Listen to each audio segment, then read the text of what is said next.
The Culper Spy Ring, Undetectable Communication in the Revolutionary War by Elsie and Taya Waite.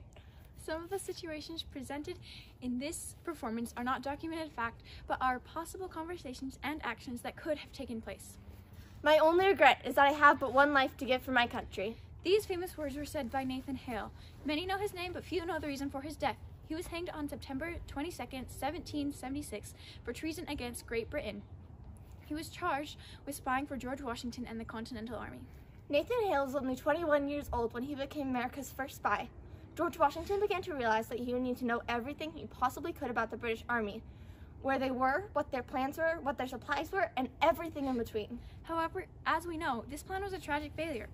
Washington saw this as bad leadership and judgment on his part, and as a result, attempts at spying were discontinued until they were deemed absolutely necessary, which was December of 1776 and the Battle of Trenton.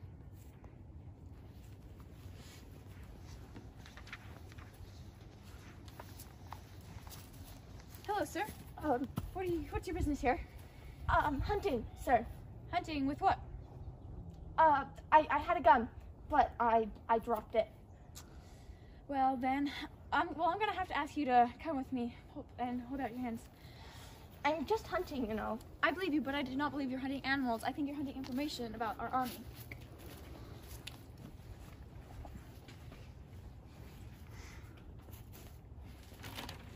Is something amusing?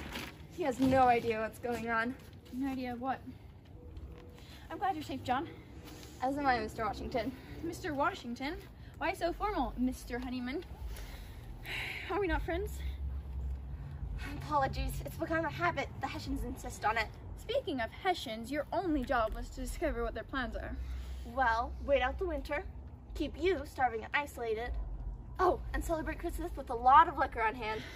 Sounds entertaining and foolish. What are your plans? I don't know. I'll think of something. Not likely. You'll just take credit for the idea. Well, probably. Just make sure you take credit for escaping. Escaping? And don't forget to tell your Hessian friends how demoralized and pathetic our little army is. John Honeyman escaped days after he was captured and told the Hessians everything that had happened to him. He told them that the men of the Continental Army were sleeping out in the snow and whispering behind the backs of their commanders. According to him, they were mutinying and eating the leather of their boots. As a result, the Hessians completely let their guards down and expected a peaceful Christmas, or as peaceful as you can get with several hundred soldiers drinking to their heart's content. John Honeyman quietly slipped away before Christmas of 1776. Then, Washington's sword stroke fell. The plan, one executed plan, was an extraordinary accomplishment for the Continental Army. Not one American died as a result of Hessian bullet or bayonet. However, it is estimated that among the Hessians, 23 were killed, 83 wounded, and 800 to 900 were captured. This proved that a well-placed spy could wreak havoc for the enemy and keep Washington's army safe.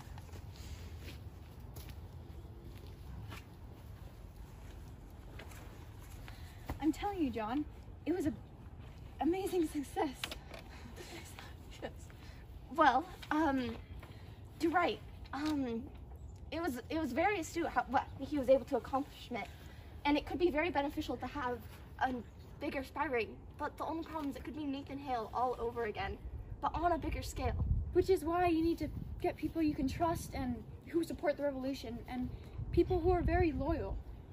I'll do what I can, but keep this between us. The more people who know about it, the greater the chance that information will be leaked to the British. Of course, I would never dream of putting any of these people in danger.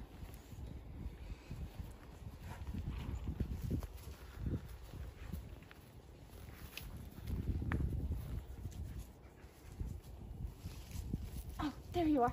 You know, if this really is as important and secret as you say it is, you want to act like it's not. You're right. See, I knew it'd be a good choice for this. I know that you've always been a firm supporter of the revolution, and Washington needs a spy ring, and I trust that you'd be a good part of it. Well, it is a very risky business. I mean, who else is doing it? Can we trust them? Well, for now, just you and me, but I'd like you to convince Robert Townsend to join. If he's willing, he'd be a good addition. I think that too. Anyone else? Caleb Brewster. He's going to be contacting Abraham Woodhill to join as well. But keep that between us. The more people who know about it, the greater chance that we'll be all in danger. Okay. Part of the plan involved Abraham Woodhull and Kayla Brewster meeting to pass on information. However, this was impossible without a go-between. Abraham Woodhull decided to contact his neighbor, Anna Smith-Strong, to act as somebody who can signal to himself and Brewster. Yes.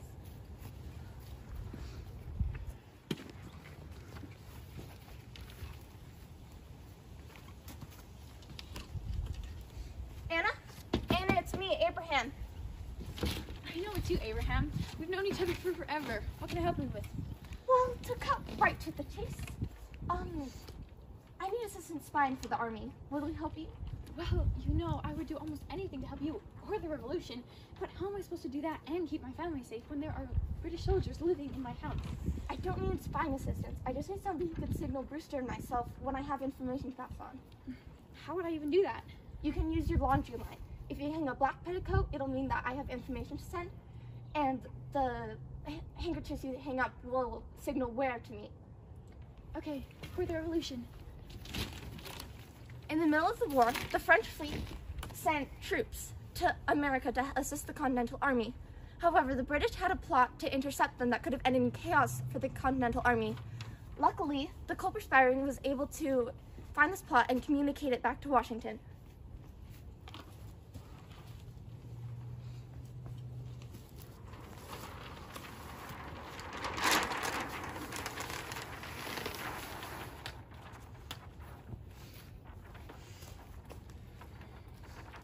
Hello there, Mr. O. How can I help you? I'm here to pick up a package for a John Bolton. Ah, yes, I have it right here.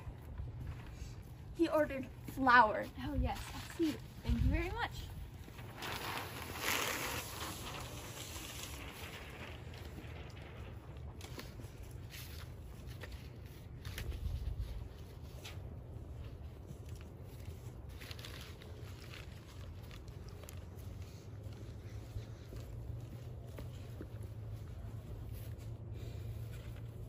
Let's see. Anna should have put her laundry up by now.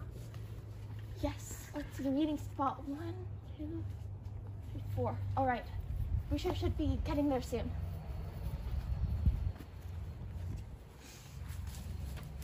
I have the information. Thank you.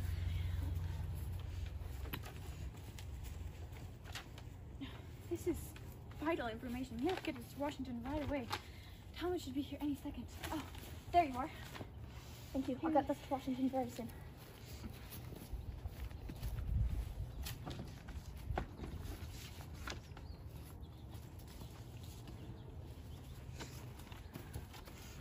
Mr. Washington, this is the information from our spy ring. Thank you.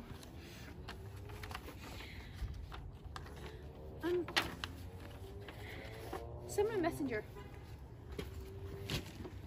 We need a messenger? What do the papers say? They inform us that the Royal Navy is planning to intercept the French fleet before they can arrive to help us. We can't let them near the French. Well, it's a very good thing we got this information. You're right that the spy ring is able to communicate much more thoroughly and quickly than one man. Yes, if they weren't, then we might not have gotten this information in time and been able to stop it.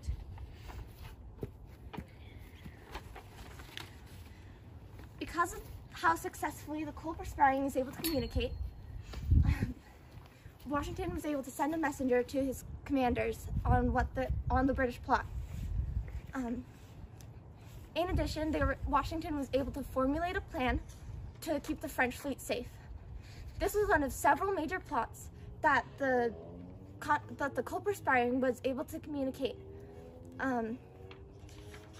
Another such plot was the treachery of Benedict Arnold, and their discovery was able to lessen the consequences of his actions.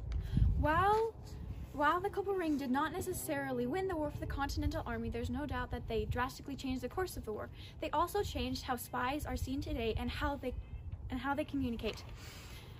They have altered history. The Culper ring has altered history through their undetectable communication in the Revolutionary War.